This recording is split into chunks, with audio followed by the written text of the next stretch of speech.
And the thing is like you can latch on to like pseudo spiritual or like pseudo religious or religious based in hate and power and control, dominion and slavery and whatnot. and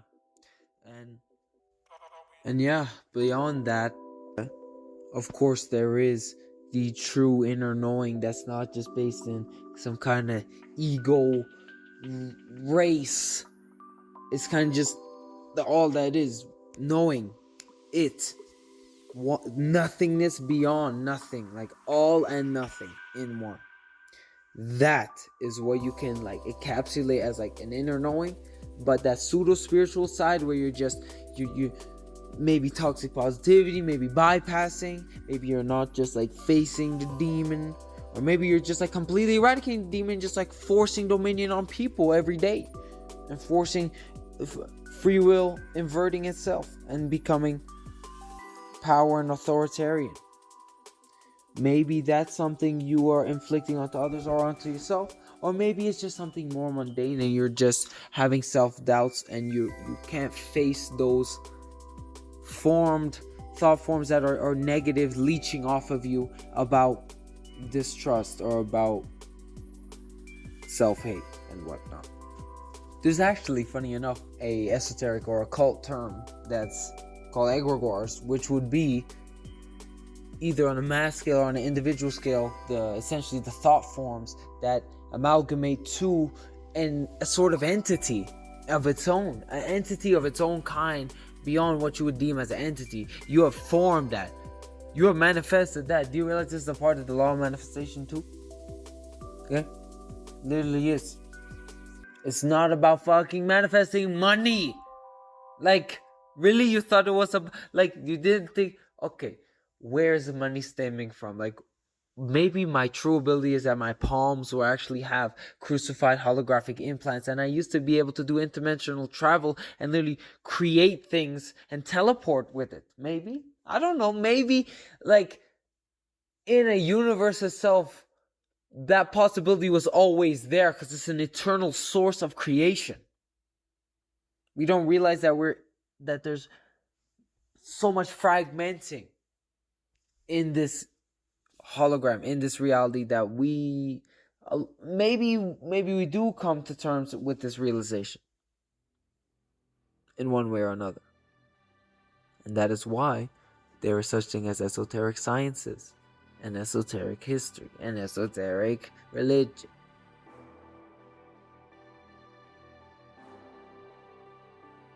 Literally. So that possibility of the divine blueprint, you just want to call it divine blue, like it's literally this. See, the thing, I feel like the term, when you say psyops, it can go in so many different directions. Like, for example, like esoteric terms have also been like distorted into psyops too, because like people have a completely warped view on what Satanism is. It is, trust me, it's worse when you know what it really is.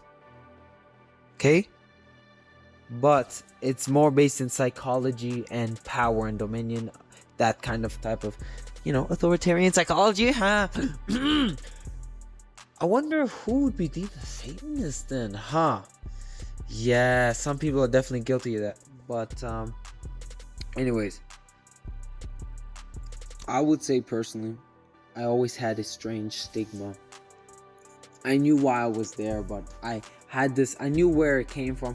This developed stigma of like, whenever it has relation to kind of a religious term or something that may be kind of out of touch from like a grounded perspective, at first I was very skeptical about it, because the terms kind of just it created that stigma. So when you hear terms like divine blueprint or the God mind, or like the solar Christ dragons, or like the fucking inner Christ, like stuff like this, I was kind of like irked by, because I'm like, don't tell me this is what I think it is. But then when it latch back and you look at the history and you look at the science and you look at the religion all together, like the Trinity principle, then guess what? then you create an amalgamation of wisdom, understanding, and knowledge. Wisdom, understanding, and knowledge. And what do you call that? The trivium. So, honestly, yeah, you have the trivium as your podium. Like, not your podium. You're climbing like your bars that you climb up. The monkey bars, 3 monkey bars, and then that's it. Then you climb to the top.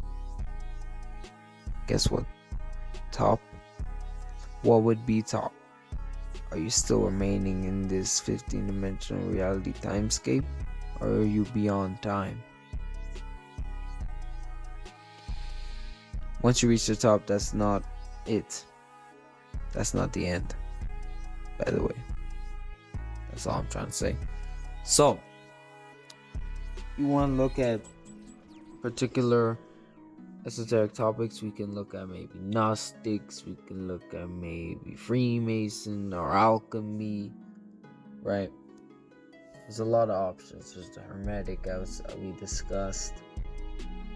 We didn't really go into it, but you have the Hermetic as well. You have the Rosicrucian. You have the Kabbalah, which, as you know, is the distorted inversion of geometry of the eternal divine blueprint. Actually, funny enough, we're talking about that because the Kabbalah is an inversion of the divine blueprint because it has the Metatronic death schemes and Metatronic Fibonacci death spiral, Fibonacci, right? So that's how it's been in terms of different esoteric topics. We can even go into the core, right? The Eso. The esoteric to the esoteric is also the information like the Kabbalah being distorted, right? Because most people consider esoteric, Kabbalah. I'm sorry, bro. I know it's a tree of life, apparently, but it's based in Metatronic death science, though. Literally. So, I mean, you could get into the truth about the Stargate alignments and what the pyramids and monuments were. You could get into the Celtic druids, the mysticism with the wizards and the runes, right? Or you can get into Wicca paganism or like witchcraft if you think that's interesting. Or literally even Goetia, which the sigils was actually used by the Catholic Church because they're all expert occultists and top-notch Luciferians who have control over most aspects of the hierarchical power system with their enforced military of the Jesuit Order and Knights of Malta and whatnot. So I'm not sure if I mentioned, but this has just been going off the rim, just the thought dump from my particular state right now based off the research I would give you. I mean, I would look at the books based off just the one was called Atlantean Conspiracy or Atlantis Blueprint. One of them was called like Esotericism and in Egypt, like the reading hieroglyph or reading Sumerian tablets or reading Inca from the South or Mesoamerican type of culture, or learning about the truth about Australian culture and Lemurians, which was the Hawaii area, and Atlanteans, and all of those topics in between. Those would be historical side. Then scientifically, we can talk about lesser known paradigms of science, such as the frequency technology and octogenetic technologies, and literally being able to access alchemy of consciousness and dimensional field physics, unified field physics, morphogenetic sciences, chelotic sciences. Like these would be esoteric sciences. Ooh, esoteric sciences.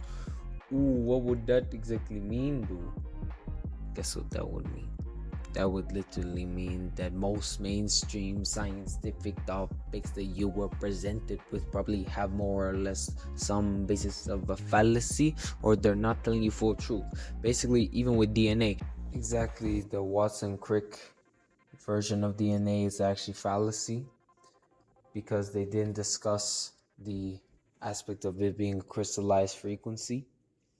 and how it actually works morphogenetically, and also other scientific theories, pseudoscientific theories, such as the Big Bang Theory, evolution, heliocentric, all fallacious bullshit. You want to have posts on that? We will discuss that as well, and we'll bring the facts.